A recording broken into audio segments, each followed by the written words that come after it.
হাসনাত আব্দুল্লাহ কুমিল্লা সরাসরি প্রশ্ন করবেন, ব্যাখ্যার প্রয়োজন নেই। আসসালামু আলাইকুম।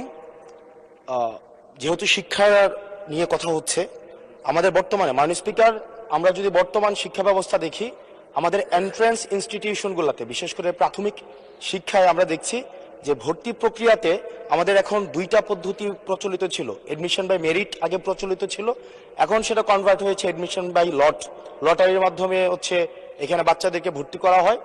ফলত যেটা হয়েছে, ফিডার ইনস্টিটিউশনগুলোর শিক্ষার মান অনেক কমে গিয়েছে, যার ফলে টার্সিয়ারি এডুকেশনে আমরা হচ্ছে কোয়ালিটি সম্পন্ন ছাত্র আমরা হচ্ছে বিশ্ববিদ্যালয়গুলোতে আমরা পাঠাতে পারি না।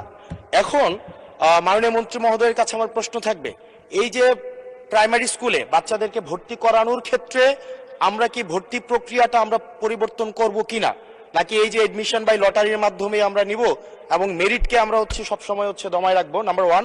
আর নাম্বার টু হচ্ছে, আমাদের বর্তমান শিক্ষা পদ্ধতিতে আমরা যদি দেখি, আমরা যারা পয়সা দিয়ে কিনতে পারে তারা হচ্ছে এখন ইংরেজি মাধ্যমটা কিনছে, যারা পয়সা দিয়ে ইংরেজি মাধ্যম কিনতে পারে না তারাই কেবল আপনি যেই শিক্ষা পদ্ধতি আমাদের জন্য জনজীবনের জন্য আপনি চালু করেছেন সেটা আমরা কিনছি, আর যারা সেটাও কিনতে পারে না তারা হচ্ছে মাদ্রাসা শিক্ষা পদ্ধতি কিনছে।